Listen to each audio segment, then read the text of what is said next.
Lisa LaBelle, everyone! Hello, can you guys hear me? I think we're on here. Here we go, yeah.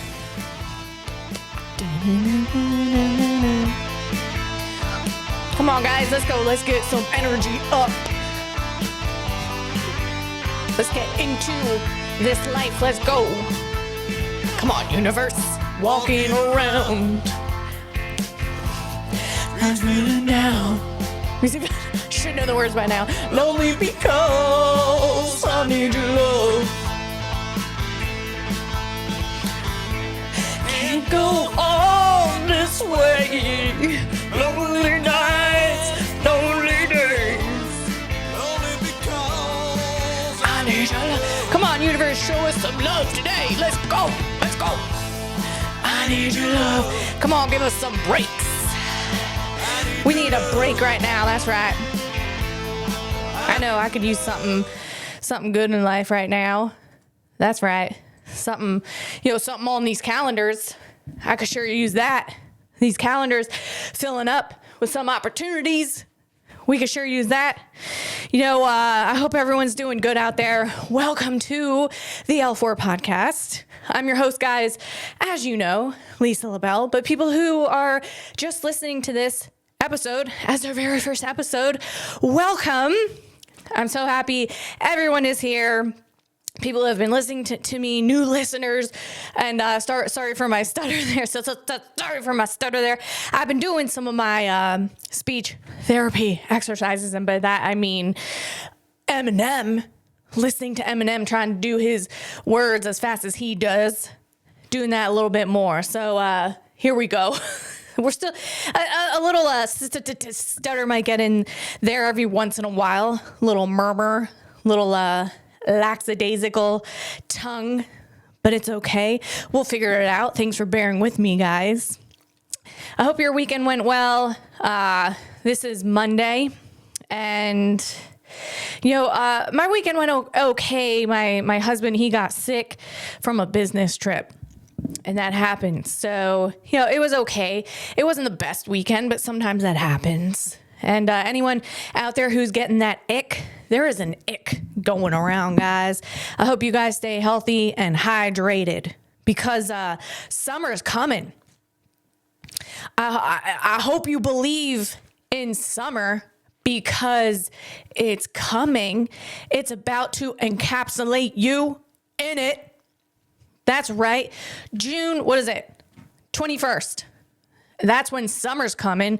That's when summer is about to wrap its big ol' arms around ya. So I hope you believe in it because it's going to be here soon. And June 21st, the first day of summer, that is a Sunday. That's the Lord's Day. Glory to God.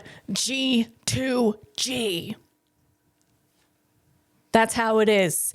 So I hope all you rusty ratchet wrenches, you get some prayers up to the Lord, out to the universe, because here comes summer.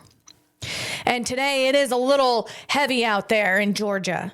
That air, it's a little heavy. It's a little sticky. You go out there and you feel like a sticky bun. Anything that comes your way, anything, a person, they might stick to you. A leaf, there's leaves out there. They're still on the ground. They haven't decomposed yet. Those things might stick to you. Bugs, of course, will stick to you. I remember when I lived in Florida, I used to go running a lot. And the one day I went running and it was by a body of water. And when I got home, I went to take a shower. And I noticed all over my chest, there were gnats just stuck all over my chest, all over my neck, on my face. They just stuck to me because it was sticky out there.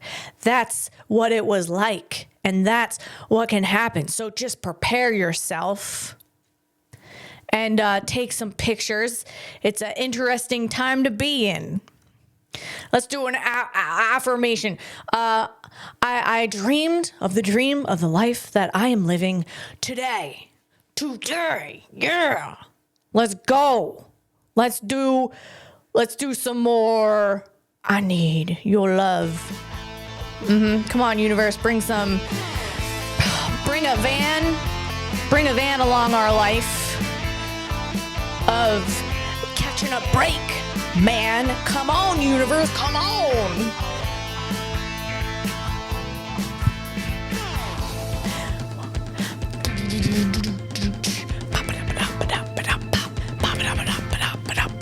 And this is Scott McLeon.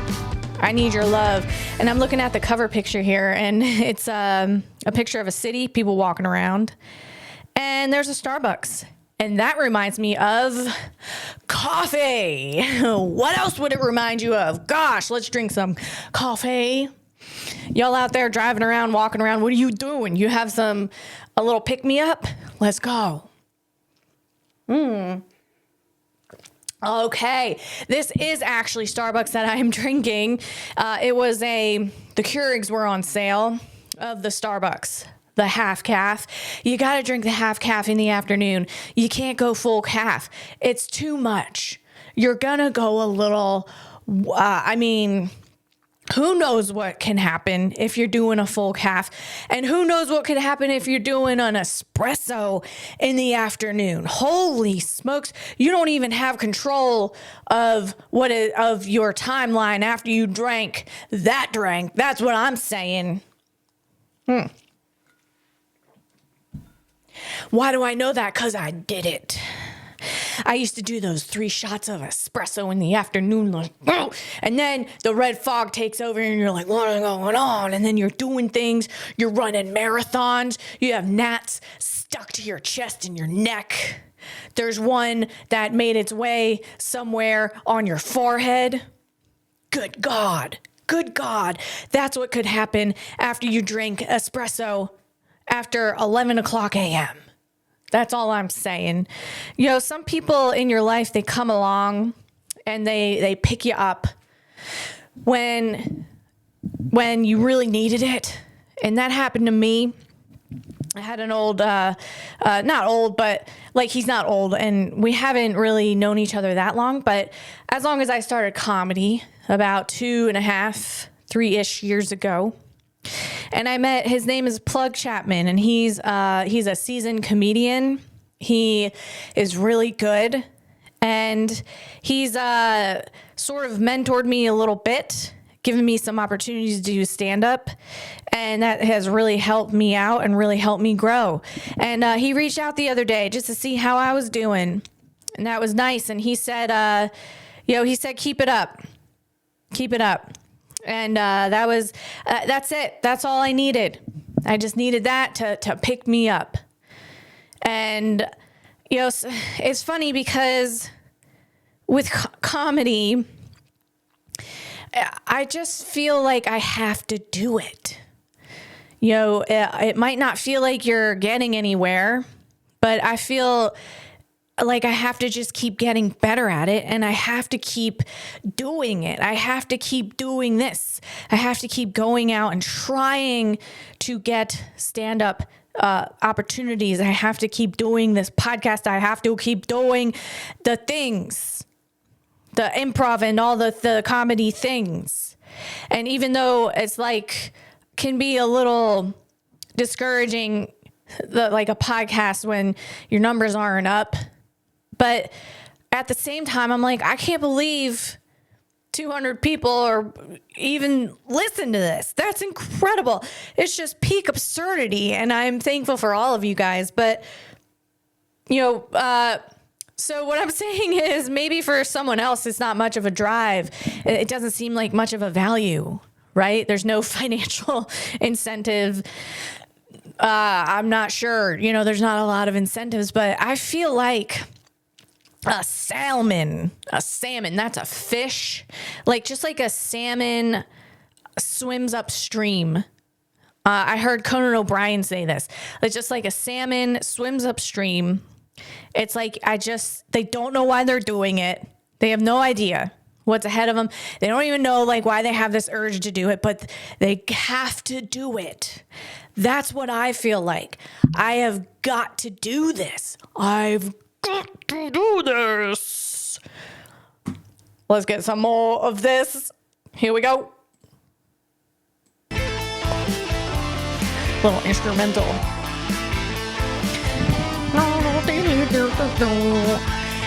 I need to get back into ukulele lessons. Whoa, whoa. That was a voice break. I'll spare you guys. I'll just hum. I'll hum.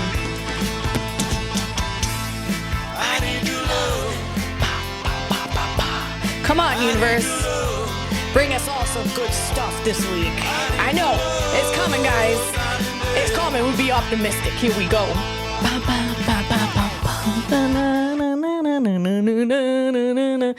What are you guys up to? What are you up to this summer? And that's okay if you say nothing. That's all right. That's fine. You know, some people are, what are you up to? I talked about this last week. Nothing. I'm doing the things. But there's no humongous like, oh my God, this is what's happening. What's happening is we're working towards the thing that we want to work towards. Or you're just trying to get through the day and have a nice night, have a nice evening, watching a show or something. And that's fantastic. And that's nothing. And that's what's happening. That is what's going on.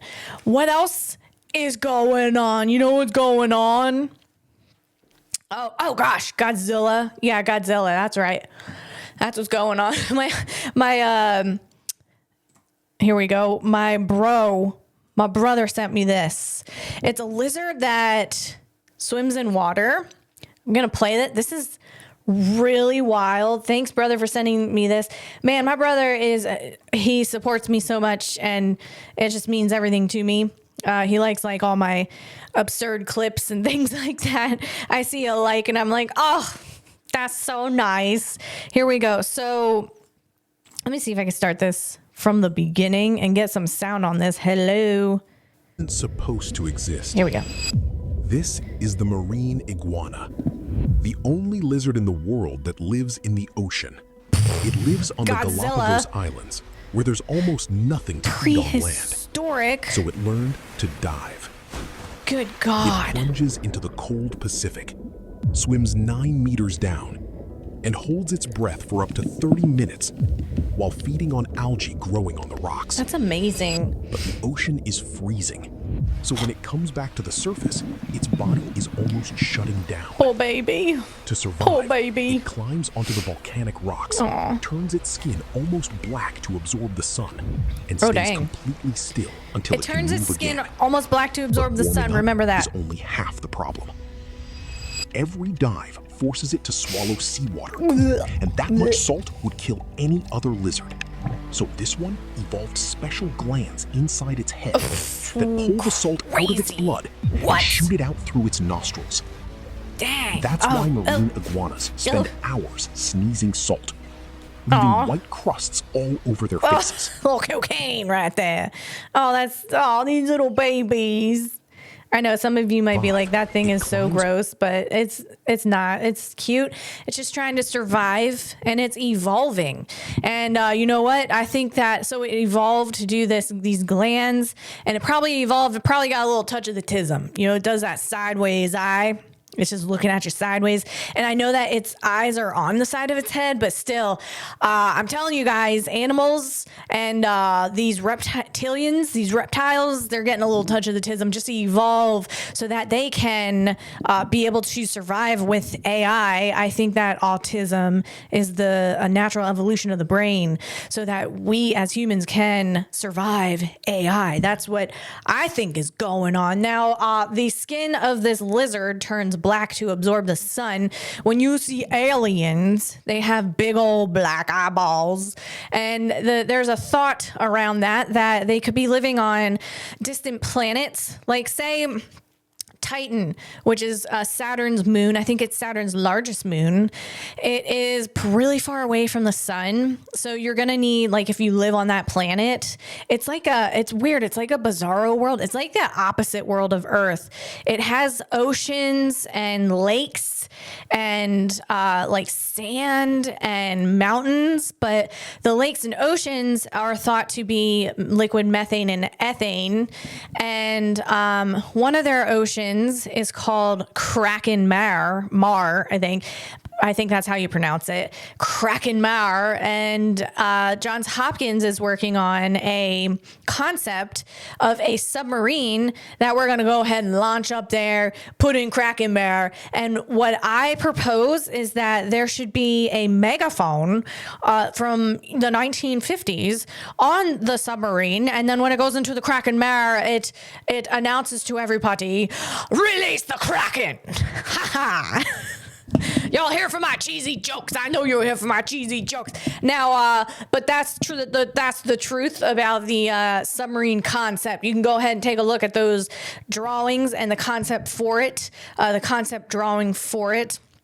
And I hope they really move forward with that and get some funding on it and hurry it up so I could see it in my lifetime, because it takes forever to get to Titan.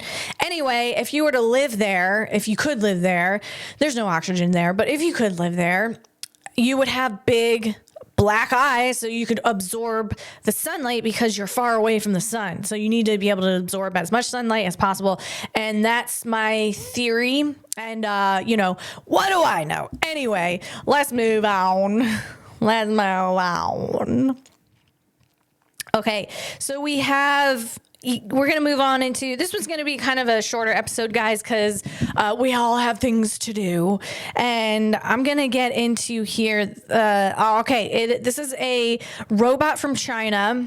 It's the DRO2. They're industrial grade humanoid. Let's see. It is, sealed. It's like hermetically sealed for all weather outdoor use. It's carrying a red backpack, firefighting or inspection gear. So it can carry heavy gear and walk on grass and climb stairs, navigate an electrical substation, and manipulate panels or equipment. So this is wild, because in this video, and I want you to pay attention, folks, there is a teeny bit of a playback, but it balances on one leg, and not only on one leg, on its toe. It doesn't have a toe. It has a foot, but it's on the top, like the top of where the toe would be, like a ballerina. And that is freaking mind blowing. Okay. That's what China's doing over there. So here we go. Let me play this. Let me get some, let's see. Oh, okay. Get some sound on this, Bichon. Here we go.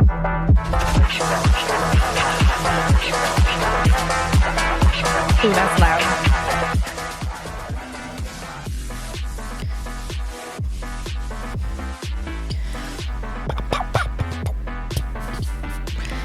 This whole body control is closed loop system is just wild. It's doing electrical work. I'm going to replay it so we can go back to the toe thing.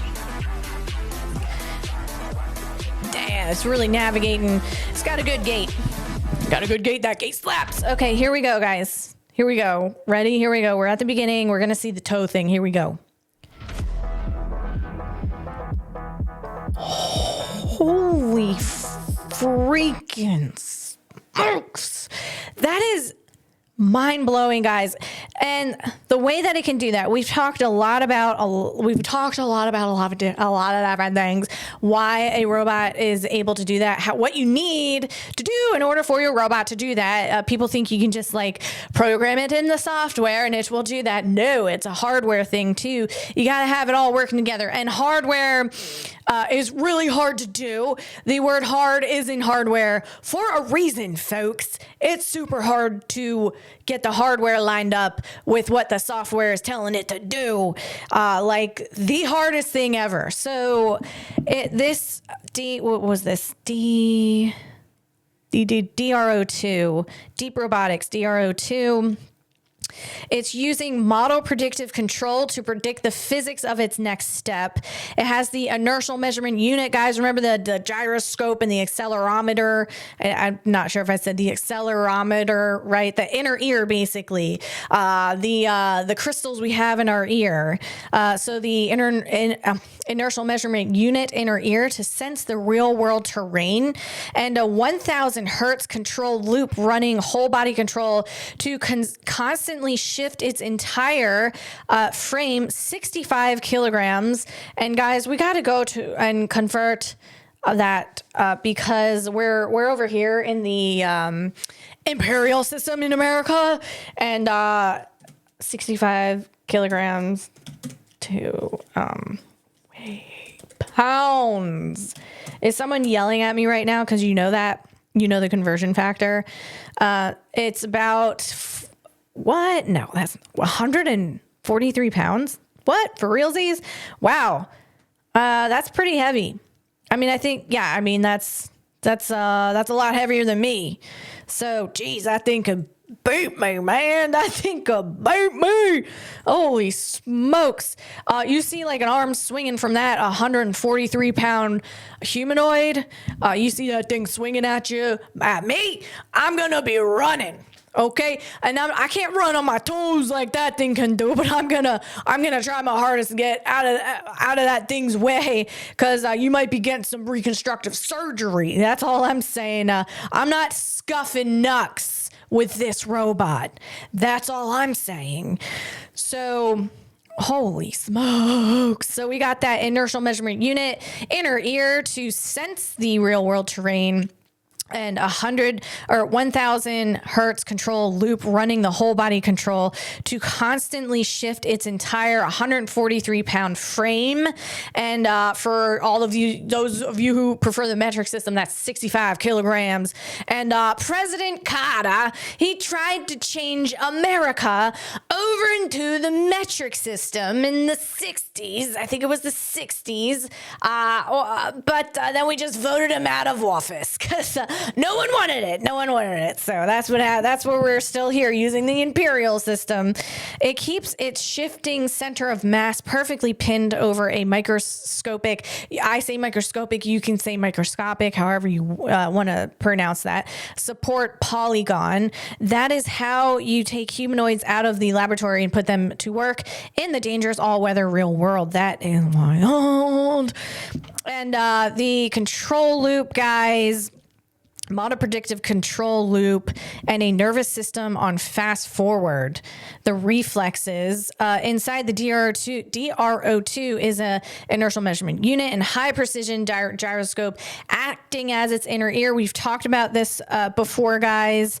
And the control loop is running at 1,000 hertz, 1,000 times every single second. The robot's computer registers exactly how many millimeters it is off balance and fires the high torque motors in its legs to make lightning fast corrections. The micro vibrations or twitches you see in its legs are the physical signs of this loop fighting gravity in real time. Wow. Whoa. These robots are getting exponentially better. Like exponential growth. I mean, there was nothing like this that we knew of 5 years ago. Figure the company didn't even exist 5 years ago. I know this is not a figure, but all I'm saying is figure Brett Adcock over there. His company didn't even exist 5 years ago. It was just a seedling in his brain. And now you got robots over in China doing this. You got Figure over there doing everything that I showed you. It's been doing push recovery. It's been doing some factory work on a conveyor belt. It's been walking around the house, wiping off tables. It's been doing laundries, dishes. Yeah, laundries, that's right. Plural. Dishes. It's been doing putting the groceries away in the refrigerator. It's been working at BMW. I mean, it's really incredible where we are at right now. And I cannot be any more excited than I am now. Yes. Yes. I started comedy when Brett Adcock, I think his company was only a year or not even a year old. And I read about Figure looking for some companies to invest in. And I read about Figure and how he was able to secure such a high amount of funding and not even being like a year and a half or 2 years old. It's like really wild. And I mean, the investors knew what the frick they were doing because look at Figure now. Moving on. Oh, speaking of investing, that's a perfect segue. Look at that. SpaceX is going public. We're getting ready. We're all gearing up for it. And the thing about that is Google, the Googs is involved, and SpaceX is going public. From my understanding, XAI is going to all come together, and they're going to connect with SpaceX. It's going to be one company, and then when they go public, all of that, like as an investor, you're going to be able to invest in XAI and SpaceX, and it's going to be incredible. So let's see. Elon is talking to Jamie Dimon. Jamie Dimon.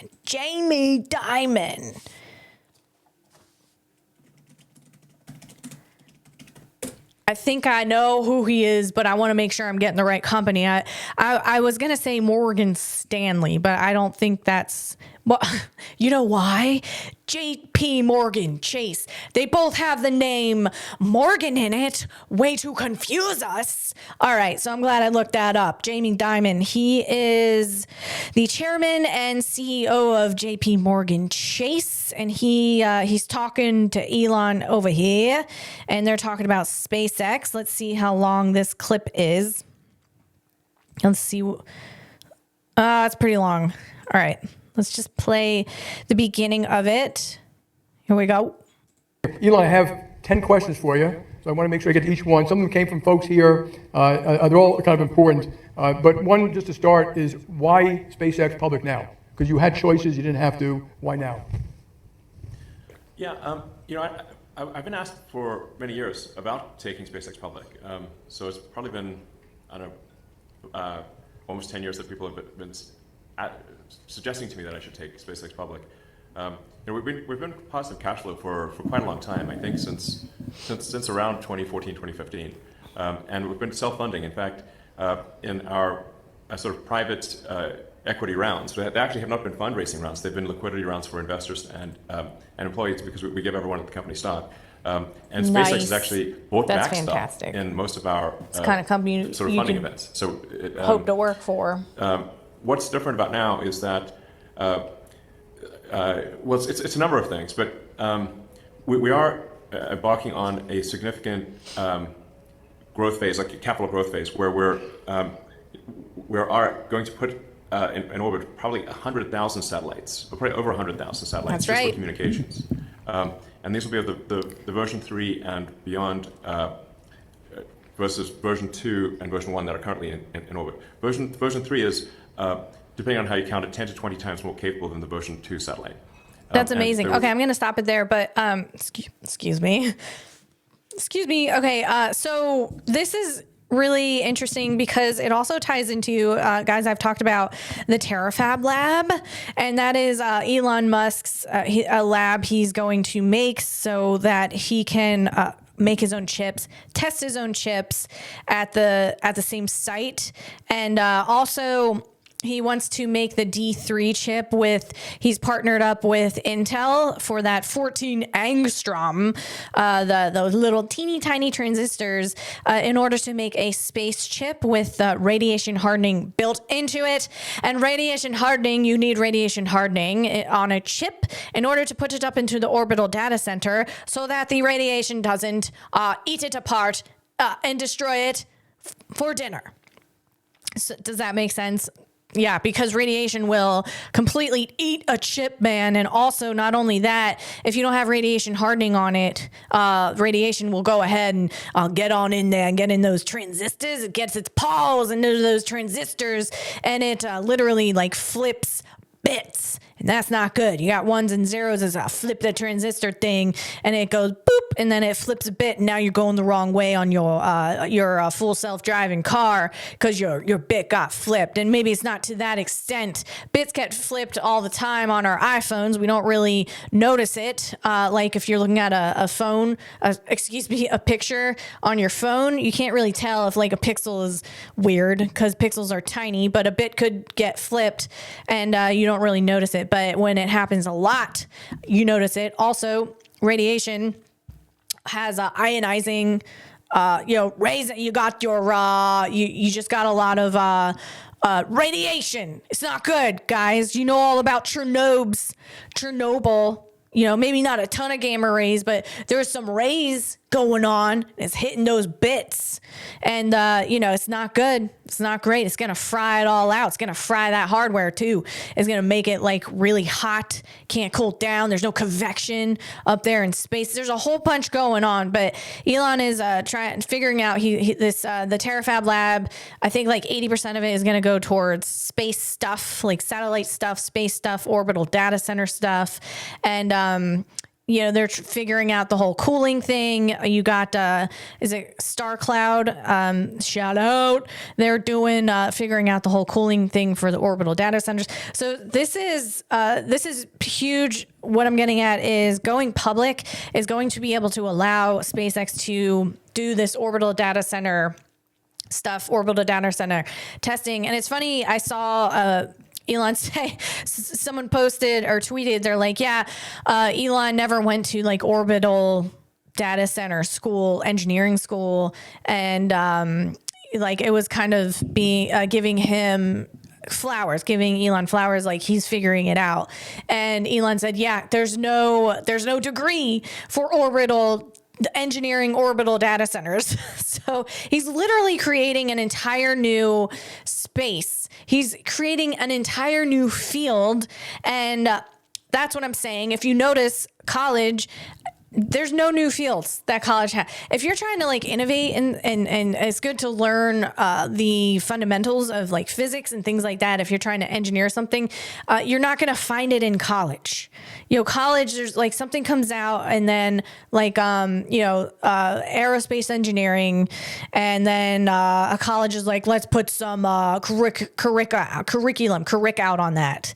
And people can learn about it and go get a job in it. But the college isn't out there like innovating. They're not like, hey, I think this is going to be a future thing. We should teach people maybe how to do that. We should teach people how to be entrepreneurs. Like you're not going to find that in college. So go ahead. There's so many opportunities right now to carve out spaces, no pun intended, in space and space work. There's like immense amounts of opportunities, and it's like, it's so exciting. What an exciting time to be in. So Elon taking SpaceX public though is going to be really great because Intel, I have a feeling that Intel is about to boink up.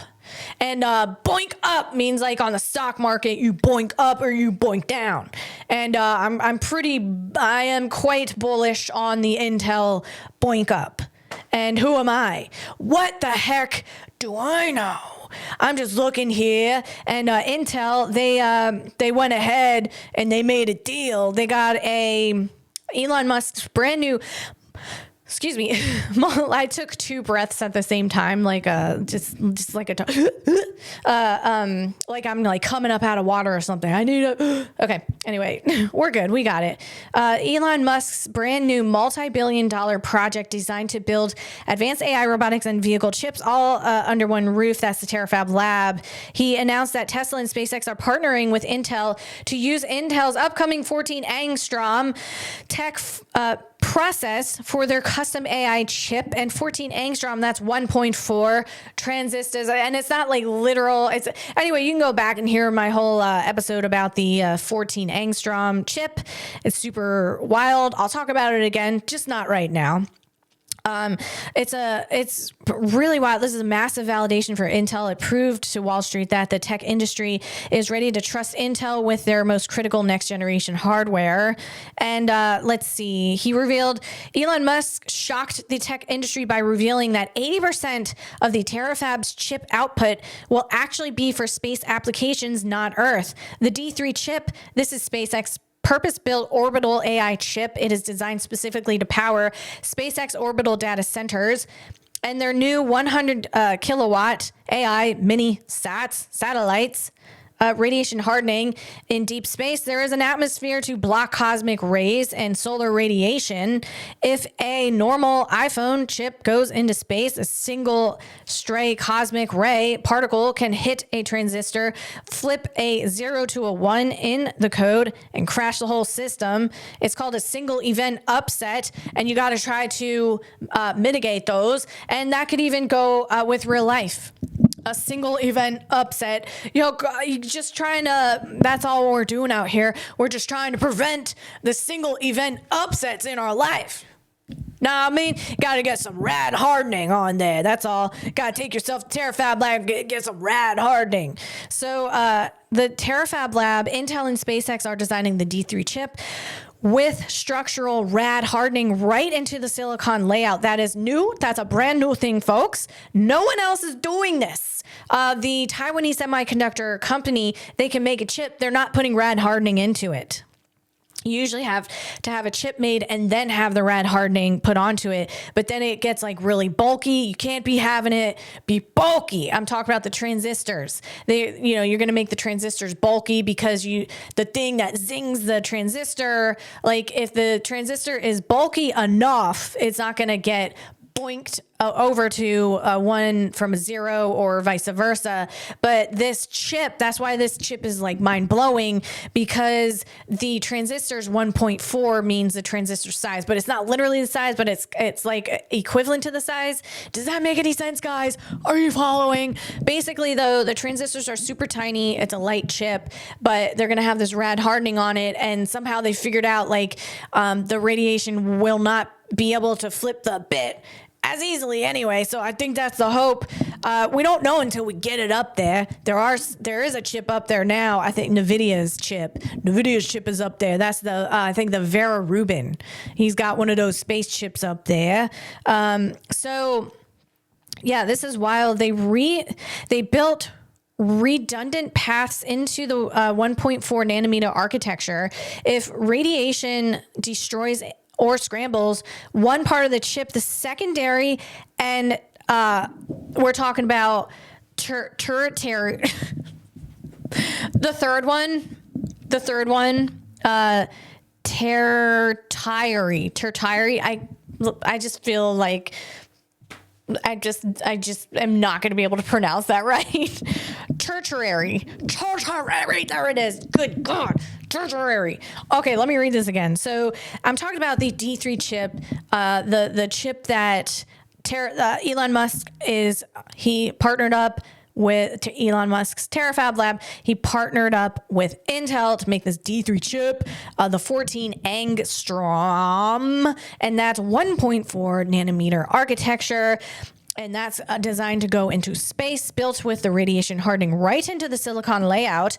If radiation destroys or scrambles one part of the chip, the secondary and tertiary, the third one, I'm not saying that right, the tertiary backup circuits instantly take over the calculation without the satellite losing power or tumbling out of orbit.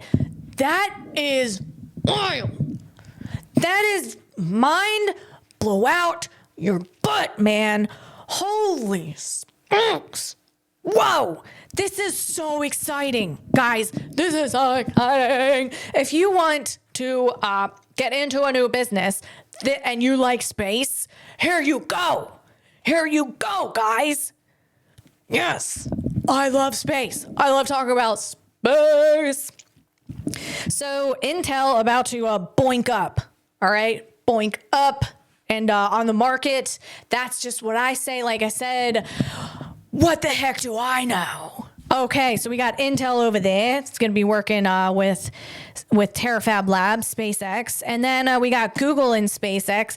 Google about to boink up too. Here we go. Let me see. Get some.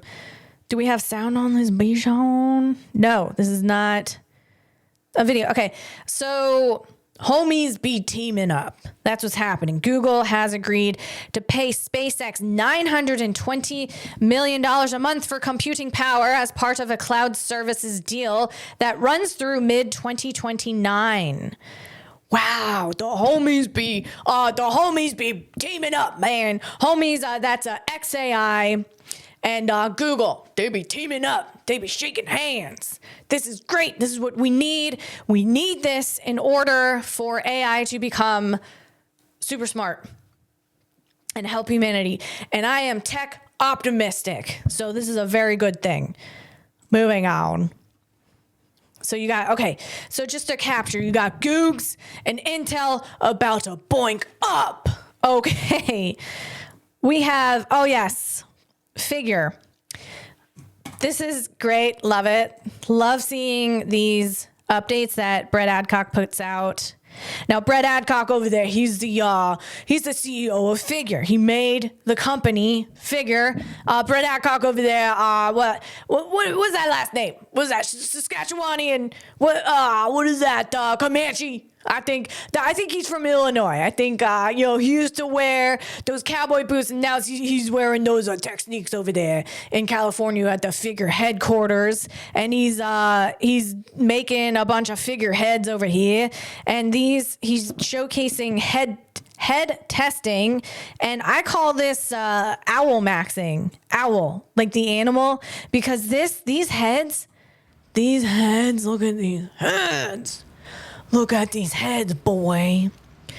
They have some really good range of motion. I wonder what these DOF is over here. That's DOF, guys. That's the number of independent movements its joints can make, and I think that includes the neck.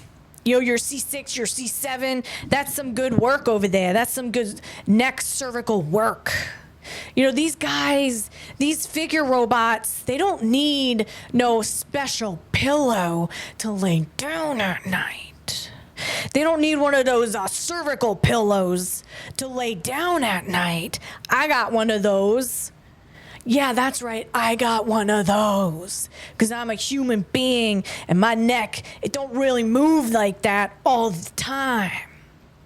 You gotta work to have it move like that. And that looks like a good exercise to do if you want some mobility in your neck. But they be doing that 24/7 if you ask them to, and they won't even blink. Yeah, they don't got eyes, but they're not gonna think twice about it. They'll just do it like a freaking machine, like the machines that they are. And that is owl maxing right there. What else is going on, guys? We got, I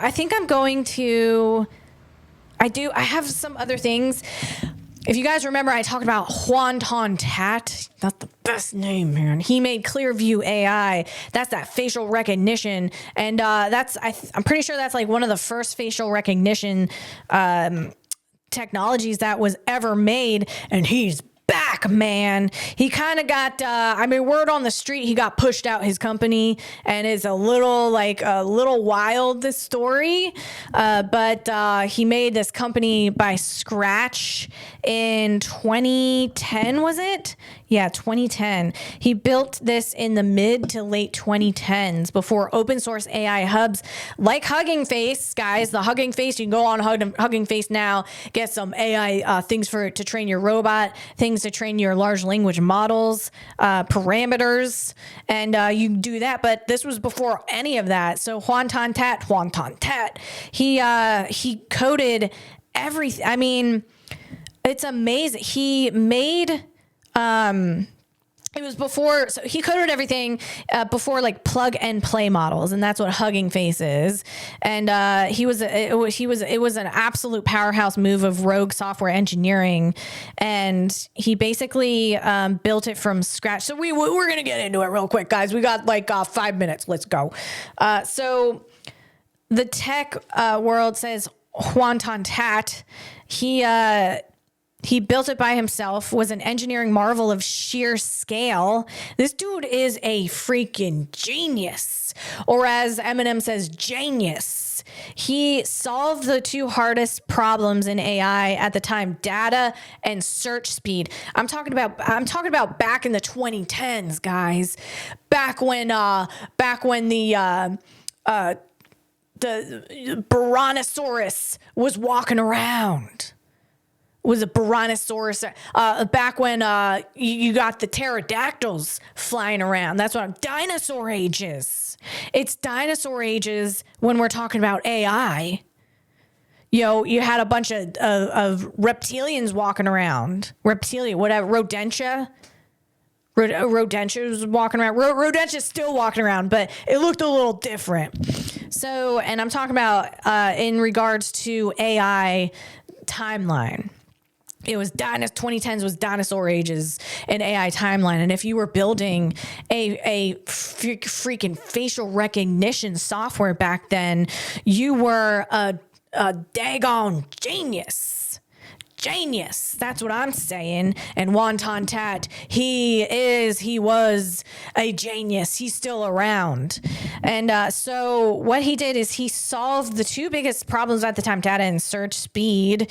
Before social media companies locked down their data, Hoan-Ton Tat built custom web scraping bots, automated software scripts that harvest data from websites. He scraped billions of photos from public profiles, news sites, and mugshots without anyone's permission, creating a massive non-consensual training data set. Listen, here's my take on this. Someone was going to do it. China and any other countries probably already were doing it. So we had to do it. We had to do it in America. I think I'm kind of like... That's great. I think it's good that he did it and he figured it out, because someone was gonna do it anyway. So we had Peter Thiel over there. He was one of the investors in it. So let's see. He used deep neural nets, AI models inspired by the human brain, to turn every scraped face into a face vector, or embedding a unique string of numbers that mathematically represents the geometry of a face, like the distance between your eyeballs. And again, this was back in 2010, guys. So if you started your Facebook back then you better believe your face is in Clearview AI. That's all I'm saying, all right? You better believe your mug is on there. And anyone you put on there, like family members, anyone, dogs, dags, cats, rodentia, it's on Clearview AI, because Hoan-Ton Tat, he was over there scraping all those images. That's what I'm saying. And if you don't think your face is on there, then you're kidding yourself, okay? So comparing one face against billions of others usually melts a server. This is also Hoan-Ton Tat's genius. It just took a lot of energy. Juan engineered a nearest neighbor index, a hyperfast data structure that calculates which mathematical fingerprints are closest to each other. That is wild. Instead of comparing pixels, the system instantly matches numerical codes, allowing a grainy surveillance photo to find its open web match in less than a second. This guy is a freaking genius. Hoan-Ton Tat is a genius. He's a genius. And he did all this. He was like a young dude doing all this. So despite the backlash, Clearview AI is an incredibly robust operational force in the public safety market today. U.S. law enforcement blew past 1 million searches per year back in 2022, and the number doubled the following year. It's actively used in thousands of local police departments to instantly unmask anonymous suspects from CCTV footage. It is so aggressive that it has been completely banned or ruled illegal in the UK, Australia, or multiple EU nations for violating privacy laws. In the US, court settlements eventually restricted them from selling their tech to private companies, meaning their primary buyers are now exclusively government and law enforcement. That is wild. But, you know, these other countries banning it, that makes me a little sus. What are you guys hiding? What are you guys in power? All the people in power over there, what are you hiding, man? Ladies and gents, you're afraid Clearview AI is going to find something on you? That's just where my mind goes, and I don't mean to infer anything, but it just sounds a little weird. Like, it sounds like a really good thing for people. It sounds like it can catch, predators. So why wouldn't you want it? And it just sounds a little weird to me. And I know there's a lot of other views out there that I'm not talking about, but that's just what I'm saying right now. Moving on. So Peter Thiel endorsement. Billionaire tech investor Peter Thiel, a co-founder of PayPal and Palantir, another facial recognition software. Although Palantir is a little different. It's not coded the same way that Clearview AI is. Not at all, actually. It's maybe like a little bit, but it's not the same thing.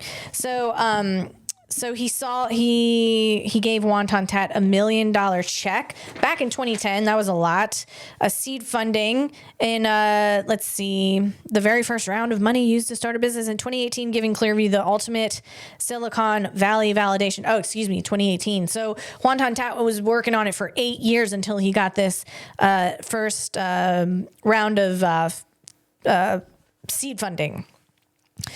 So while Clearview AI and Palantir, the massive defense data analytics firm, that's what it is, have no official corporate partnership, they share Thiel as an investor. Okay. Let's see. Madison Square Garden famously uses facial recognition to scan crowds and block lawyers who are suing them from entering the venue. On. All right. That sounds a little petty.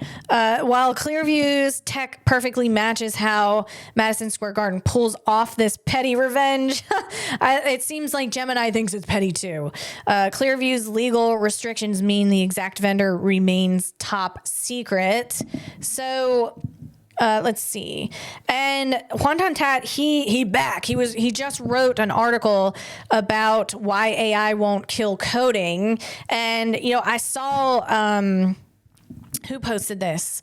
That was, his firm, Mark Andreessen. Mark Andreessen posted this, and he posted Wonton Tat's article, and it says, "Wise words. This matches what I'm seeing on the ground every day." Mark Andreessen, and Mark Andreessen has a VC firm. I think it's called Andreessen Horowitz. Anyway, so. That's why I was saying that. So the article and I saw this tweet, I clicked on the article and I was like, oh my God, Wonton Tat, holy smokes. He's writing articles about why AI won't kill coding. He addresses the widespread fear that AI tools will eliminate entry-level coding jobs. Instead of replacing engineers, Juan argues that generative AI acts as a massive force multiplier. It automates the tedious, repetitive syntax writing, allows developers to focus on high-level architecture, system design, and creative problem solving. And guys, I'm telling you the difference here of syntax. Okay, syntax is the set of rules that governs the arrangement of words, symbols, or elements to form a correctly structured and grammatically valid expression. It focuses purely on form. So, correct syntax. The dog chased the cat. Subject, verb, object, order. Incorrect syntax. Chased the dog, the cat. Word order is wrong. So that's syntax. And then there's semantics, which I get those like... mixed up. Surprise, surprise, the dyslexic one gets those mixed up. Semantics is the study of the meaning conveyed by words, phrases, and sentences. It focuses on the logical sense, interpretation, and conceptual intent. Consider the famous sentence by Noam Chomsky: colorless green ideas sleep furiously.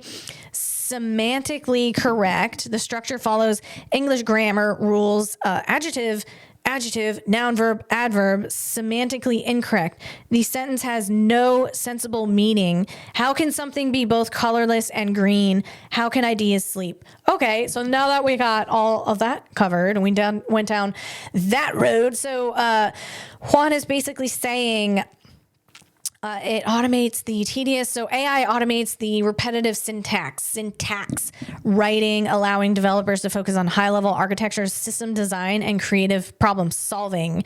He compares the rise of AI to previous shifts in tech, like moving from low-level assembly language to modern programming languages. The tools change, but the demand for human logic and engineering ingenuity only grows.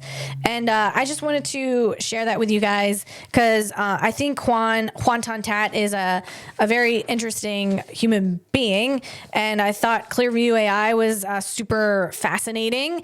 And then he come out and write this article. So, all right, with that, I'm gonna end this podcast, guys. It was great being here with you guys today. I get so excited to jump on here and be with you guys for a little bit. So be well, stay healthy, folks, and get ready, because summer is coming. It be upon us. All right, guys, have a beautiful, wonderful rest of your week, and I will see you next time.